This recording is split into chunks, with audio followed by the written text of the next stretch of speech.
I have worked with big organisations and 7 years का working experience है।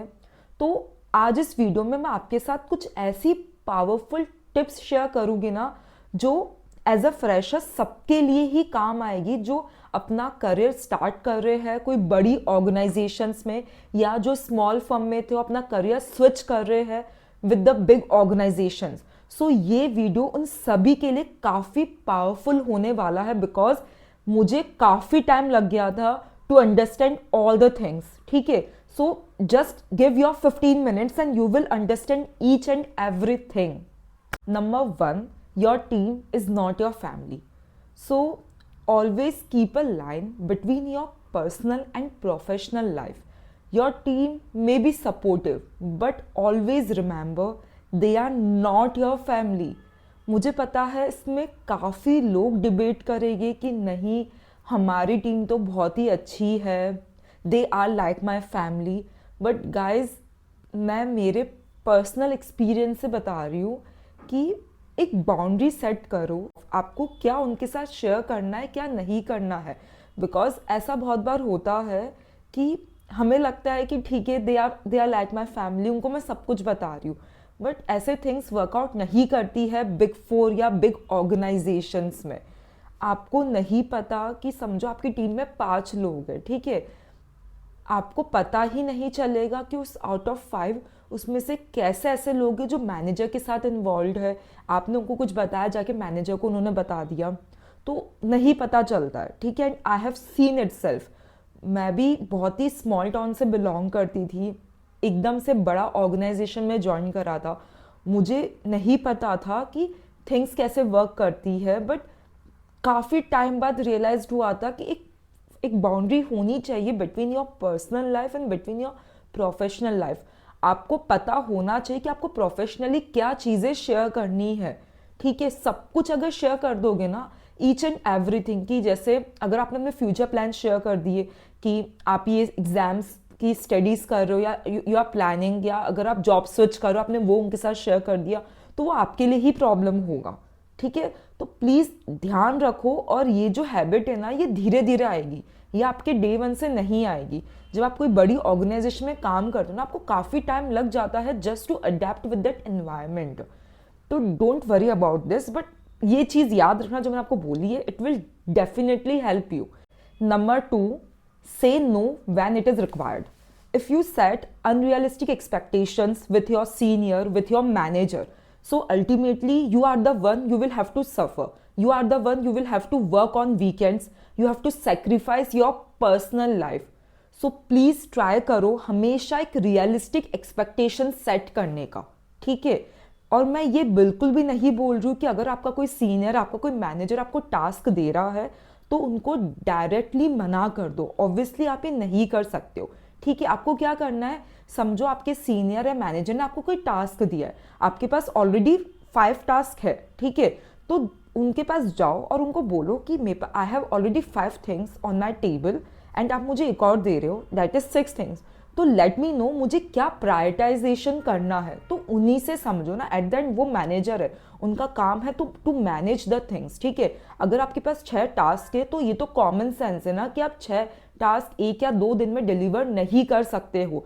तो just talk to them, उनको बताओ, उनसे ही पूछो कि क्या क्या प्रायोरिटाइजेशन करना है। ठीक है, और फिर अगर वो डेडलाइंस दे कि आज आप ये टास्क 2 कर दो, कल 3, कल 4 कर देना, उस टाइम यू कैन नेगोशिएट कि नहीं, इसमें और टाइम लगेगा।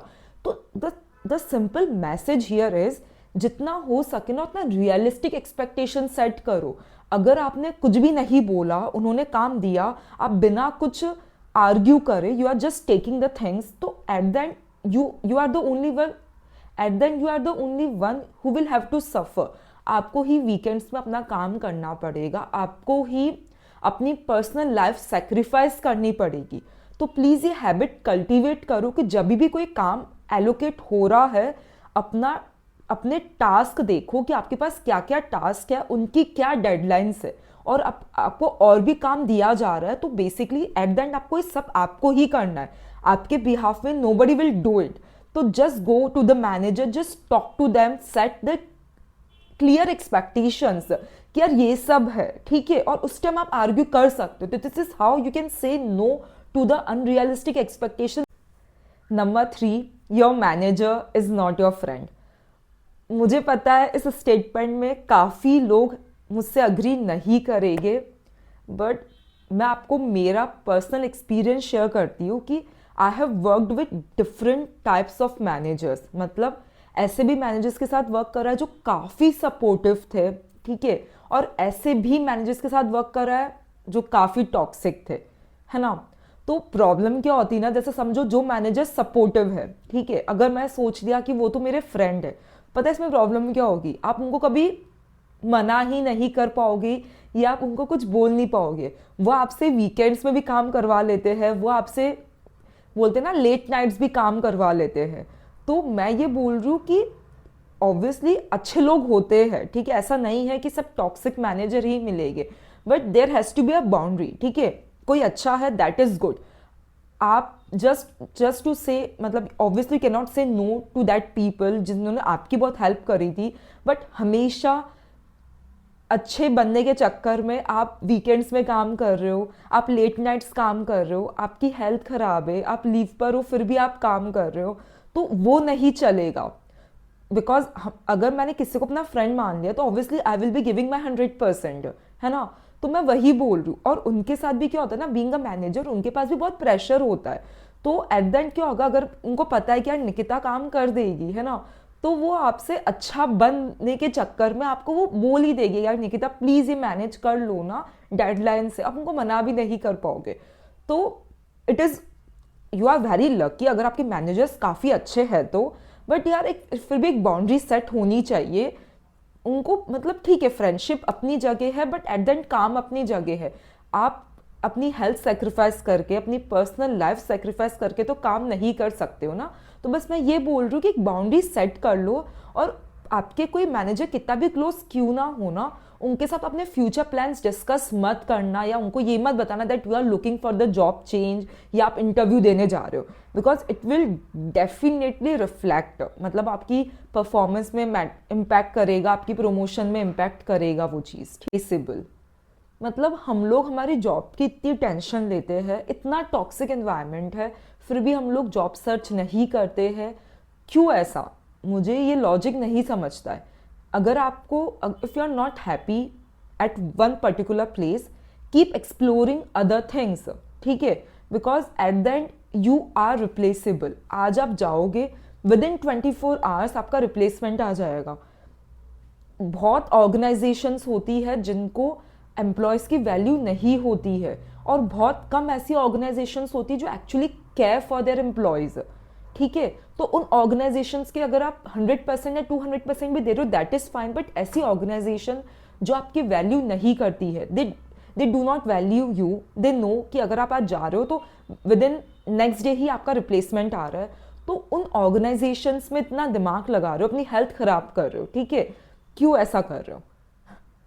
मतलब ऐसा भी बहुत बार देखा है मैंने कि लोगों के पास अच्छी अपॉर्चुनिटीज़ रहती है, बट जस्ट बिकॉज वो अपनी इतने कंफर्ट हो जाते करंट ऑर्गेनाइजेशन में अपनी टीम के साथ कि वो लोग स्विच ही नहीं करते हैं। अगर कोई अच्छी अपॉर्चुनिटी भी मिल रही है, गो फॉर इट ना, क्या दिक्कत है। मतलब सिंपल है ना, क्या दिक्कत है। एट द एंड आपको ग्रोथ चाहिए, ठीक है, अगर आपको इस ऑर्गेनाइजेशन से ग्रोथ नहीं मिल रही है, start looking for the job change. अगर आप एक ही शेल में रहोगे, अपने कंफर्ट जोन में रहोगे, तो प्रॉब्लम हो जाएगी।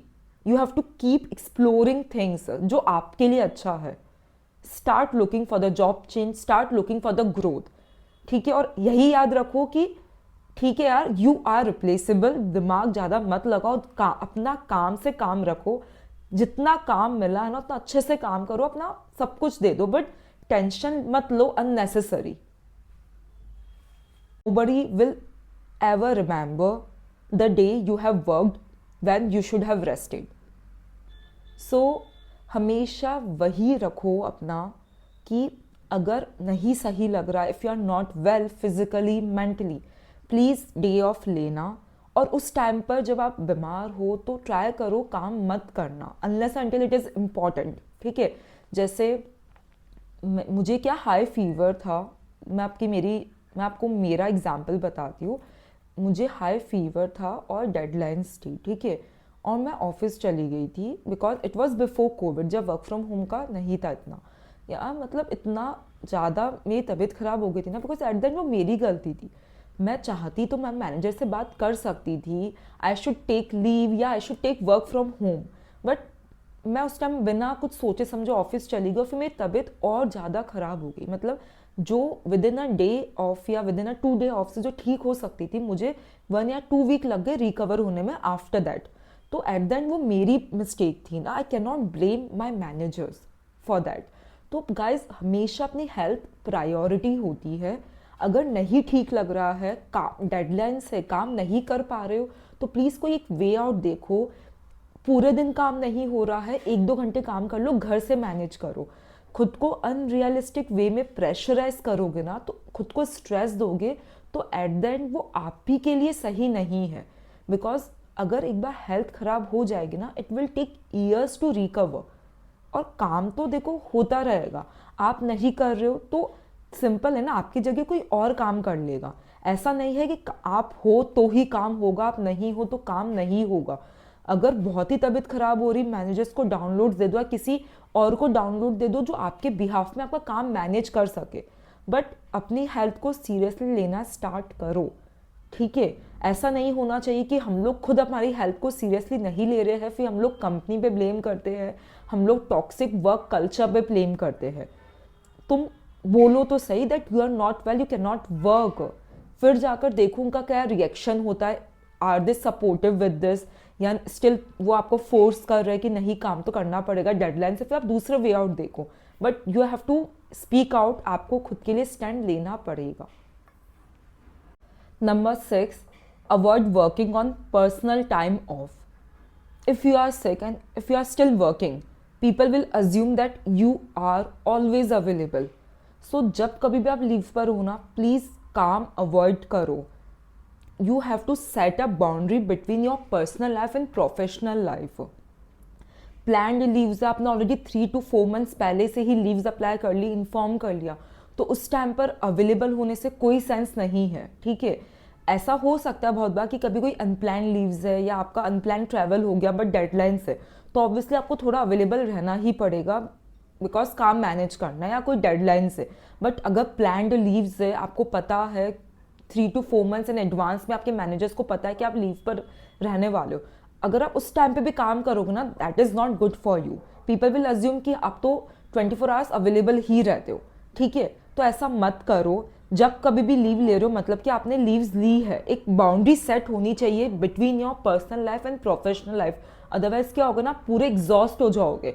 आप ऑफिस में इतना काम कर रहे हो, आप अपना पर्सनल टाइम ऑफ भी ले रहे हो, उसमें भी आप काम कर रहे हो, तो आपने कोई बाउंड्री ही सेट नहीं कर रखी है, तो एट द एंड आप ही एग्जॉस्ट हो जाओगे, आप ही बर्न आउट हो जाओगे and you will start complaining about the toxic work culture. Things to do is take a time off, ठीक है, खुद की हेल्थ पे फोकस करो, या अगर आपने टाइम ऑफ लिया, stop picking up the calls, call मत उठाओ मैनेजर्स का unless until it is important to answer. Leave लिए यार, एंजॉय करो। अगर ट्रिप पर हो तो ऑब्वियसली उस ट्रिप को एंजॉय करो ना, अदरवाइज क्या होगा, ट्रिप पर हो फिर भी ऑफिस की टेंशन है, तो आप ना ऑफिस का काम कर पा रहे हो, आप ना ट्रिप एंजॉय कर पा रहे हो, ठीक है। तो एक गोल में फोकस करो कि अभी ट्रिप पर है, अभी ट्रिप में मज़े करना है। Number 7, your mistakes will be noticed more than your success.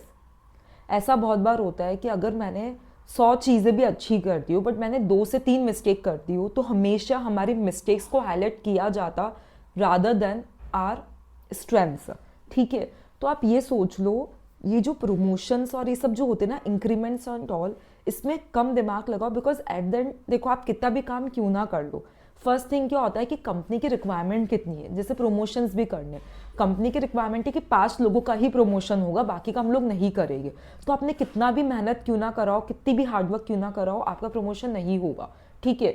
और एट द एंड वही है कि आपके मैनेजर के साथ रिलेशंस कैसे हैं, जिन मैनेजर्स के साथ आप काम कर रहे हो, अगर रिलेशन सही नहीं है तो भी आप कितना भी हार्डवर्क क्यों ना कर लो, प्रमोशंस में प्रॉब्लम होगी, ठीक है। तो मैं यही एडवाइस देना चाहती हूँ कि हमेशा अपने काम में फोकस करो। ऐसा होता है कॉर्पोरेट्स में कि आपकी मिस्टेक्स को ज़्यादा हाईलाइट किया जाता है और आपके अचीवमेंट्स को कम दिखाया जाता है, ठीक है। तो उस पर दिमाग मत लगाओ, काम में फोकस करो, अपना 100% दो और ट्राई करो कि मतलब बोलते ना बहुत ओकेजनली फीडबैक लेने से मैनेजर्स का, मतलब आप जाओ मैनेजर्स के पास, आप किसी प्रोजेक्ट में वर्क करो तो उनके पास जाकर ओकेजनली फीडबैक्स लो कि हम लोग इस प्रोजेक्ट में और क्या अच्छा कर सकते हैं या मैं कहाँ पर इम्प्रूव कर सकती हूँ वैसा। तो जब ईयर एंड साइकिल आएगी ना तो आप उनसे अच्छे से बात कर पाओगे कि ठीक है मैंने ये सब काम करा है, मैंने आपके साथ बहुत ज़्यादा ओकेजनली डिस्कशन भी करा था कि इस प्रोजेक्ट को और कैसे बेटर बना सकते हैं, मेरी परफॉर्मेंस में कैसे और इम्प्रूव कर सकती हूँ, व्हाट इज़ योर एक्सपेक्टेशंस, ठीक है। और मिस्टेक्स तो सबसे ही होती है, देखो नोबडी इज़ परफेक्ट, ठीक है। तो उसमें दिमाग तुम मत लगाओ, सीनियर्स तो लगाएगी बट तुम मत लगाओ, तुम्हारा मेन फोकस वही होना चाहिए कि कैसे और इम्प्रूव करे, कैसे एक प्रोजेक्ट को सक्सेसफुली बनाए, कंपनी के पर्सपेक्टिव से सोचना, फिर जाकर अपना ईयर एंड साइकिल पे जो डिस्कशन है वो करो और अपना है ना ट्रैकर रखो वीकली बेसिस पे कि आपने क्या क्या काम करा है, क्या वैल्यू एडिशन प्रोवाइड करी है इस ट्रैकर पर, ताकि जब वो ईयर एंड साइकिल होगी ना आप वो अच्छे से बता पाओगे, सेल्फ इवेल्युएट कर पाओगे। सो गाइज अगर आपको ये वीडियो पसंद आया हो या आपका इस वीडियो के थ्रू कोई भी छोटी सी भी हेल्प क्यों ना हो, प्लीज़ इसको लाइक करिए और इस चैनल को सब्सक्राइब करिए, मुझे पर्सनली काफ़ी सारी हेल्प मिल जाएगी। और उन सारे फ्रेंड्स के साथ शेयर करिए जो आपको लगता है जिनके लिए ये वीडियो हेल्पफुल हो सकता है। और आप